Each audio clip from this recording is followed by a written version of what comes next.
provérbio umbundo diz: o juízo e o conhecimento valem mais na vida que a beleza.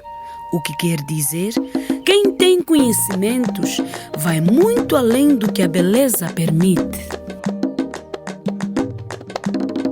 Olundunge, lukuliso, gavela poco